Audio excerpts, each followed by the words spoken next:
too far ahead of ourselves because I started to recognize your ascension through your career path when you got cast in I'm a lover of horror films, Scott Speiser. Oh boy. I know where this is going.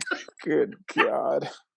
So you go to New York, then LA, somewhere in there, I became aware that my former improv classmate was in The Mangler Reborn with is it Robert Englund?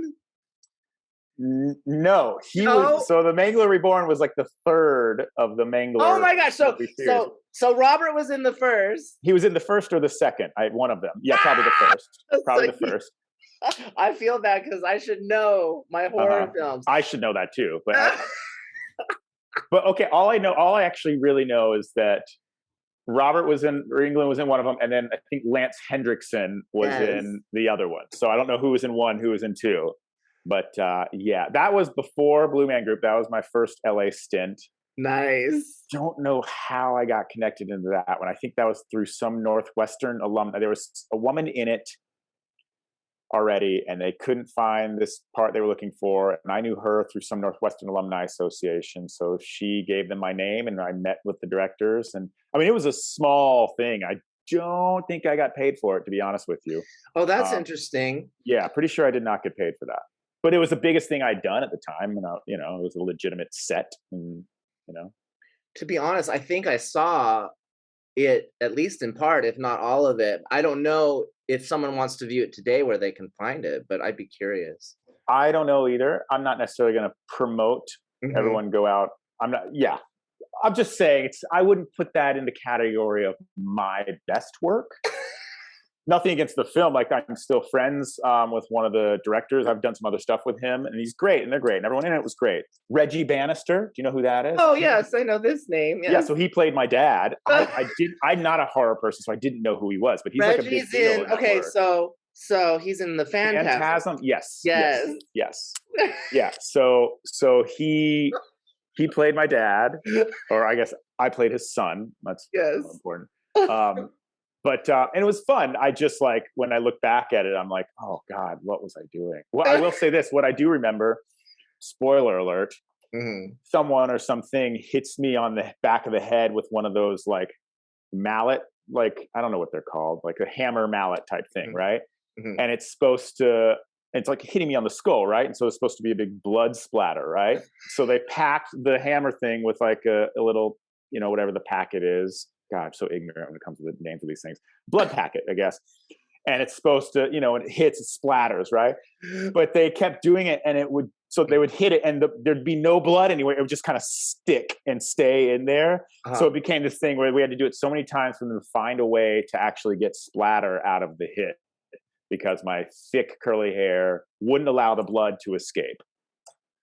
This is great. I'm gonna, like, intentionally find the Mangler Reborn and find a scene where, like, I get hit on the head, and then I'm pretty sure it's like a hit on the head, and then I have a moment where, like, oh, and I pass out. Brilliant performance on my part, and a brilliant recreation right just now. But yeah, just know that we had to do that several times, and props department and the makeup department was really having a hard time figuring out how to get the splatter to show, because this was like 2003 or something. So, and it didn't have the budget where they could just add it later and post. Well, so they needed the practical effect of blood splattering. Well, let's use this as a segue. Let's go from practical effects. And you mentioned a couple of television credits. Yet from that, you another of my big faves. Not only do I love horror movies, but as a kid growing up here in Vegas, I collected a lot of comic books, Marvel, DC. Yet I had awareness of an independent publisher who created a comic book property, which, again, I really never followed or read, but got turned into a television show, which you were on. And I want you to kind of speak to it and share what your experience was like on that show. And speaking of practical effects, I think if we take the Mangler Reborn and jump to that television series, I think there was a lot of CGI and computer effects going on there. But Tell us about The Tick. As you mentioned, The Tick was a comic book created by Ben Edlund when he was 18 that they would produce in the New England Comics and would come out. And then ultimately it became a cartoon in the 90s. But it's a basic comedy superhero.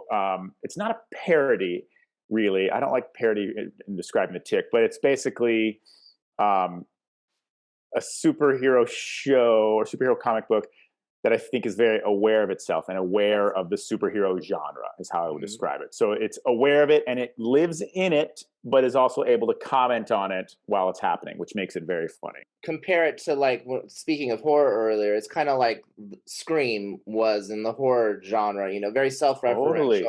Totally. Making a commentary while you're in it. So you could probably liken The Tick to the comic book enterprise. Or totally, it's I like that comparison. Yeah, it's like an awareness of itself. So there's a cartoon in the 90s, and then in the early 2000s on Fox there was a live action sitcom with Patrick Warburton as the Tick. That, I think they did like 13 episodes or something, and that was it. And then in 2016 the Amazon Prime Video did a pilot, a new updated half-hour single camera. For those that don't know, that just means like in comedies when you watch a sitcom and it's like Seinfeld or How I Met Your Mother, where there's like people laughing and you hear a laugh track and stuff. That's called multi-camera, where they're shooting with like 6 cameras at the same time, often a studio audience. Single camera is shot more like a movie. You're not going to hear a laugh track. Shows like The Tick or like Modern Family, Scrubs. These were all single camera comedies. Anyway, so then they did another version of it. 2016, they shot a pilot, and then back then Amazon used to do a thing where they would shoot a handful of pilots and then put them online, and then the people watching, the world who had Amazon Prime Video, would kind of vote on what should be a show or not. That's kind of how they did it, and The Tick got picked up. This goes back to what I was saying about luck and connections. I had, through Blue Man Group channels, I think the casting director in New York for The Tick reached out to one of the Blue Man directors and was like, "Hey, we're looking for tall." The Tick is a very tall character. We're looking for tall guys that are funny. You know some of those. Can you give me some? So he gave a few names of people that had like done some acting, like film, TV, that weren't still like full-time Blue Man or whatever. And my name was one of them. So even before the pilot, I got an audition for the role of the Tick. Cool. And I knew, because I had watched the cartoon and I knew the Patrick Warburton show. So I auditioned for the Tick, and I'd never met this casting director in LA before. And I did the first scene. There were 2 scenes, and she was fantastic. Her name is Felicia Fasano, Flea Fasano, they call her. And she said to me, she was really honest with me in the room. She basically said, "Hey, you're great. You're not going to get this part because you're not tall enough. Even though I'm 6'1", it's not tall. You're not tall enough." And, you know, she implied that like, it's probably going to go to someone with a bigger resume, which of course it is. Like, it was a lead in a series. I had barely done anything on TV at that point. She was just honest about it. She's like, "You're great. Let's do the other scene. And I'll just, you know, think about you for other stuff." Great. Did the other scene. That was that. We're talking 9 months, a year later. I had just gotten a new agent. The agents submit, you know, they get online and submit you for roles. And ultimately they were casting another series regular role for the Tick. That wasn't the role of the Tick. It was called, the character was called The Punishment, which was a takeoff of The Punisher in the Marvel universe, if you're familiar, which Phil, I'm sure you are. So the character I auditioned for was The Punishment. And what's great is that, you know, when an agent submits you for an audition, thousands of agents are submitting thousands of clients. The casting directors can't see everyone, so they're picking a handful to bring in or to watch. And that agent was like, "Oh yeah, there's that guy Scott that I remember from when he auditioned for role of the Tick. So let's see a tape from him." So I did a tape for the role of The Punishment. And long story short, cut to like a couple weeks later, the producers wanted to meet me.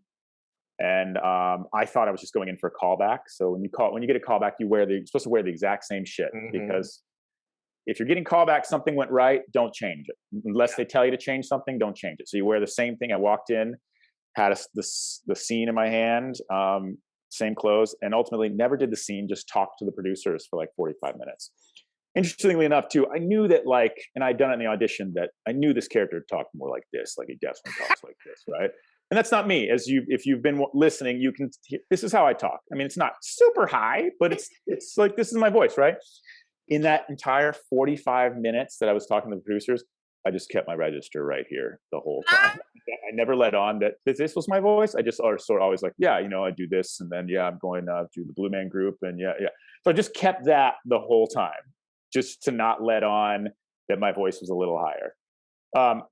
And then next thing I knew, I was testing for it, which means that, it's between you and a couple other people maybe. And when you test for it, you have to sign the contract. You are signing a deal. So your agents go back and forth and they negotiate costs. And so I signed the contract. You have to agree to 6 seasons.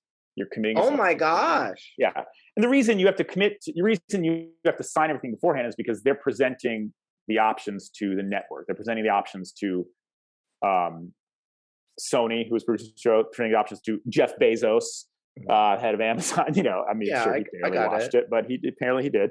So they're presenting those, and they're not going to present those, and then they decide on someone, and that person was like, "Nah, I don't want to do it." So you have to sign the contracts beforehand.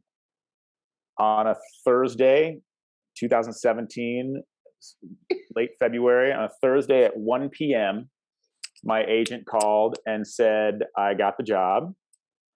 At 1:15 p.m., production called from New York and said there'll be a car to pick you up at 7 p.m.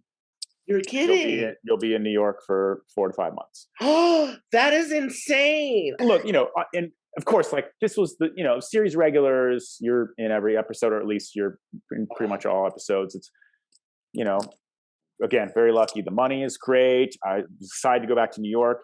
So immediately when my agents told me this, I was like, I couldn't believe it. It was like life-changing, right? And so I was so excited. And then when production called 15 minutes later and said there's a car coming at 7, I was like, okay, yeah, sure, great, no problem. Yeah. Meanwhile, I'm like, I got to pack for 4 months and figure it out, Also, in retrospect, what if I had a dog or a family? Or, at the time I had nothing. I was just living by myself, so I could do it. But, if it were to happen to me now, I'd be like, okay, it's Thursday. Give me till I'll be there Monday morning. I would actually say that. But at the time I was like, yes, okay, sure, no problem. I'll be there. Whatever you want. The reason they needed me there right away was basically to do all kinds of fittings for the masks and the costumes and everything, because those are very intricate and complicated. And contacts for the eyes. So they needed me there right away, and that was that. And I was able to come back a couple months later to get some winter clothes. Some summer clothes, because I think it was February when I went. So I just brought a bunch of winter clothes. How insane is that? And let's talk about quickly the involvement of this character, because it didn't end up being the punishment. Correct. So I remember on a couple of days before my first day of shooting, I went to set just to sort of talk with Ben Edlund. Ben Edlund, who created the comic book, was the showrunner. So he's the creative boss of everything, which is really great. Such a great mad scientist, brilliant guy. So funny. And I was having a conversation with him and one of the producers, and they were letting me know, oh, by the way, it's no longer the punishment. You're called Overkill, which I thought was fantastic and funnier and a easier name. Yeah. And one of the producers said that the Amazon legal team said they were not interested in a fight with Disney Marvel over the use of the punishment. Sure. So they're like, can you come up with something that isn't going to be a huge issue for us? And so Overkill, I was like, I like that name better anyway. So that's how that name happened. I think it's a great character name myself. Oh, yeah. I think it's wonderful. So that takes us to this. So it went 2 seasons, although I know you contracted to do 6, right? Yeah, it went 2 seasons. Well, all those contracts are one-sided. Like the networks and the studios own me, but I don't own them. So they can stop it at any point, which they did after 2 seasons. It just meant that I can't leave after 3 seasons and go do some other show instead. It means that I'm obligated to do that show. But now that's all done. After 2 seasons, the show did not continue, and so now I'm free to do anything I want. Well, and my last guest, Rebecca, who was on Glow, I think similarly, hers was more pandemic related, but I think it kind of ended abruptly without any closure, if I'm not mistaken. Is that accurate? The Tick? Yeah. Yeah. I mean, we left, if you end up watching, for those that watch the show, season 2 ends with obviously a lot of like cliffhangers and things like that. And they had a thing planned out for several seasons. And when we left season 2, when we finished shooting, we didn't know we were coming back for a 3rd season, but we didn't know we weren't. So yeah, it was a bummer. It was a bummer. Still is. It still is. Well, that leads me to my next question. Any talk about, because you said it started out as an animated show, then it was with Patrick Warburton, and then Amazon comes along and says, let's turn this into a series. Yeah. I know fans were disappointed that it went away, as was the cast, crew, etc. What is the future of that property? Is it coming back? Will we see Overkill? Oh God, I genuinely don't know the answer to that. I mean, at this point, I don't believe there is anything in the works for it to come back. Unfortunately, it's one of those where, I mean, it was incredibly well reviewed show. I think it's a 95 on Rotten Tomatoes, but ultimately it's about numbers, and things are super complicated in this streaming world, and there were changes at the top of Amazon TV in terms of like people in charge, then other people in charge, and so then it was just decided it wasn't happening. And ultimately, as far as who owns the property, I don't know how any of that works. I don't know if Ben Edlund still owns part of it, or if it's Sony, or if Amazon. I don't really know. So look, I had a blast. I would love to do it again if the opportunity ever presented itself, but right now I'm not aware of any opportunities. Well, I, Scott, appreciate what I consider your kind of robust baritone. Oh.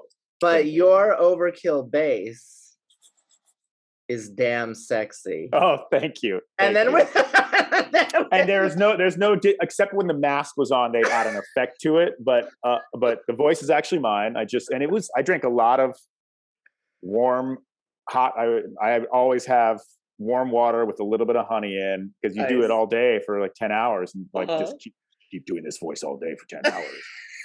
Use that voice again, like you did at the top of this episode, and explain how you haven't been in this bedroom before. Okay, wait. Okay. Hi, Overkill. Welcome to the show, Netflix and Phil, the Amazon Prime Video edition. How are you? I'm good, Phil. How are you? I just have to say that first time I've ever been in your bedroom. Let's not make it the last. You heard it here, ladies and gentlemen.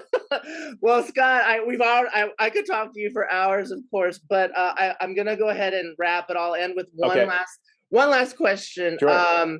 Anything you're working on now? Any projects that your fans, myself included, can look forward to? Let's see. It's been a tough couple of years. I'm not gonna lie. A couple things should be seeing soon. I did an episode of The Orville, which was Seth MacFarlane, who did Family Guy, his sort of Star Trek type show. Shot that a year ago. Interesting. Auditioned for it a year before that, but because of COVID. That's supposedly going to be on Hulu any day now.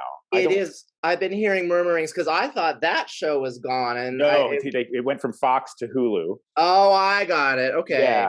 But I thought it was supposed to be March, but it's not out yet, as far as I know. So I'm in one episode of that. I'm completely unrecognizable, full alien, whatever. Nice. I just finished shooting in New York an episode of the show Bull. So that, I think, is coming out at the end of April. I want to say April 28th or something. Yet again, I play it actually, I can't say that. I'll just say this, separate from that, I've played a lot of bad guys on hour-long CBS shows. And then the other thing is I did a film about a year ago called Jess Plus None. Not out yet. It's really great, kind of romantic comedy ensemble type thing. Really funny, great cast. We shot it at a YMCA camp a couple hours outside of LA, May of 2021. Everyone was vaccinated and there were COVID tests. We all lived at this camp and all ate in the mess hall. It was maybe one of the greatest experiences. And we all just kind of hit it off and had a great time, partially because we hadn't been around other people in a year and a half. Right.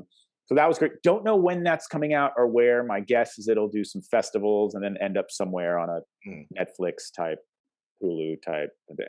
Well, we will look forward to it. And in my book, you are not a bad guy. You are a good guy, Scott Speiser. And I think you're completely adorable. And it's been so much fun chatting with you. So thank you.